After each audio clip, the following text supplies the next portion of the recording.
Educational, cooking, dance और भी बहुत सारे वीडियोस। इसके अलावा latest updates of your favourite celebrities. तो देर किस बात की है, अभी डाउनलोड करो हेलो ऐप और करें अपनी बोरियत का खात्मा।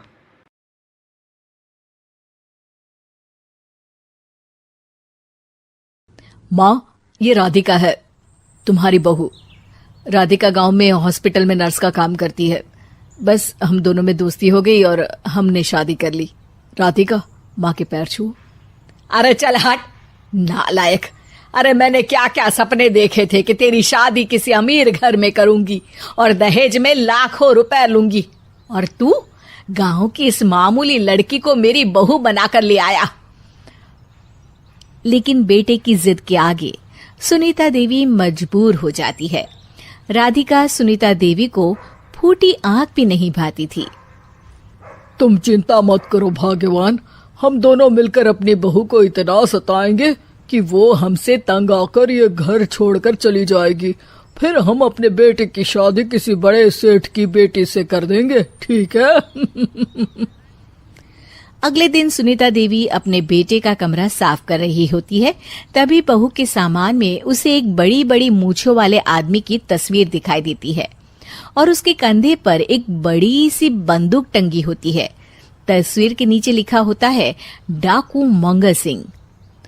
ये किसकी तस्वीर है बहू? ये मेरे पिताजी की तस्वीर है। बस फिर क्या था, ये सुनते ही सुनीता देवी के हाथ पैर कांपने लगते हैं। वो भागती हुई सीधा अपने पति के कमरे में जाती है। अरे गजब हो गया जी, गजब। अरे क्या हो गया भाग्यवान? हमारी बहू एक मशहूर डाकू मंगल सिंह की बेटी है। हे भगवान, अब क्या होगा? क्या कहा? डाकू मंगल सिंह? अरे मर गए रे। सुना है वो तो बड़ा ही खतरनाक डाकू है, मारता ज्यादा है गिनता कम है। लोग पुलिस वाले भी उसके नाम से कांपते हैं। अरे सुना है वो तो हर हफ्ते 2-4 लोगों का ऊपर का टिकट कटवा ही देता है। हे भगवान, अब हम क्या करेंगे? ये हमारे नालायक बेटे ने कैसी मुसीबत हमारे गले बांध दी। हाँ वो तो है, अगर हमने बहू को जरा भी तकलीफ दी तो उसका बाप मंगल सिंह हमें गोली से उड़ा देगा। अब जो मैं कहता हूँ उसे ध्यान से सुनो। तुम बहू से बिल्कुल घर के काम मत करवाना, और ध्यान रहे उसे किसी प्रकार की तकलीफ नहीं होनी चाहिए, समझ गई ना? और ऐसा ही होता है। अगले दिन सुनीता देवी रसोई में खाना बना रही होती है कि तभी, ये क्या माँ जी, मेरे रहते आप खाना बना रही हैं? चलिए हटिए, मैं खाना बना देती हूँ। अरे नहीं नहीं बहू, तू यहाँ क्यों आ गई? जा तू अपने कमरे में जाकर आराम कर, मैं खाना बना लूंगी। सुनीता देवी जिद करके राधिका को भेज देती है। फिर एक दिन, अरे फर्श पर कितनी धूल जमी है, माँ जी देखेंगी तो नाराज हो जाएंगी, मैं अभी यहाँ पोछा लगा देती हूँ। राधिका जैसे ही पोछा लगाने लगती है कि तभी उसके ससुर की नजर उस पर पड़ती है। बंसीलाल भागता हुआ वहां आता है। अरे नहीं नहीं बहू, तुम ये क्या गजब कर रही हो? बहू तो बेटी समान होती है और हम ना अपनी बेटियों से काम नहीं करवाते। तुम आराम से बैठकर YouTube पर किड लॉजिक चैनल की सास बहू की कहानियां देखो। वो लोग ना बहुत अच्छी अच्छी कहानियां बनाते हैं। सच? आप देखते हैं? अरे मैं तो रोज देखता हूँ। शहर की बहू तो मेरी फेवरेट कहानी है। हाँ, ये कहकर बंसीलाल पोछा लगाने लगता है। इस तरह राधिका के सास ससुर सारा दिन उसकी खुशामद में लगे रहते हैं और उसे किसी महारानी की तरह रखते थे। कैसा लगा बहू? पिज्जा टेस्टी तो है ना? अच्छा, मीठे में क्या खाओगी बोलो तो? माँ जी, मुझे तो काजू कतली बहुत पसंद है, और उसके बाद 1 गिलास लस्सी मिल जाए तो मजा आ जाएगा।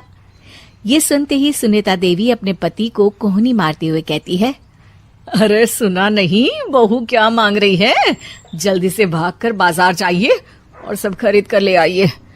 हाँ हाँ भाग्यवान, अभी जाता हूँ। राधिका की तो 5 उंगलियां घी में थी। वो तो अपने ससुराल में मजे कर रही थी। दूसरी तरफ राधिका की सास उसके लिए कभी नई साड़ी खरीद लाती तो कभी उसके लिए नए गहने बनवा देती। फिर एक दिन डाकू मंगल सिंह अपनी बेटी राधिका से मिलने अपने आदमियों के साथ आता है।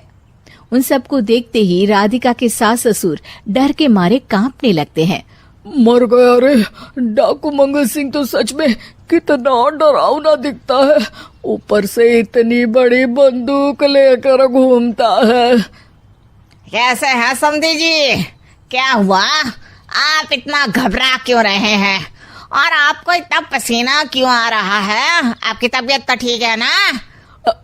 जी अभी तक तो ठीक है, पर लगता है बहुत जल्द खराब होने वाली है। क्या कहा आपने? जी कुछ नहीं, बताइए कैसे आना हुआ? दरअसल आज आपके शहर में हमारी नाटंकी मंडली का प्रोग्राम है, तो इसी बहाने सोचा बेटी का ससुराल भी देखता चलूं। ये सुनते ही राधिका के सास ससुर हैरान हो जाते हैं। क्या कहा? आप नौटंकी में काम करते हैं? हाँ माँ जी, पिताजी डाकू की एक्टिंग बहुत अच्छी करते हैं, उन्हें तो कई अवार्ड भी मिल चुके हैं। और ये बंदूक, ये तो असली लगती है। तभी राधिका के पिताजी अपनी नकली मूंछ निकालते हुए कहते हैं, इस मूंछ की तरह यह बंदूक भी नकली है। ये तो छर्रे वाली बंदूक है, इससे तो मैंने आज तक चिड़िया भी नहीं मारी। और खोदा पहाड़ निकला चूहा, इसका बाप तो मामूली नौटंकी वाला निकला, और हम इससे डर कर बहू की नौकरों की तरह सेवा कर रहे थे। आपने सही कहा जी, इसके पीछे मेरे कितने पैसे खर्च हो गए, और काम कर करके मेरी तो कमर टूट गई सो अलग। अरे बहू, तूने अपने पिताजी के बारे में हमें पहले क्यों नहीं बताया? राधिका मुस्कुराते हुए कहती है, आपने तो कभी पूछा ही नहीं ना माँ जी।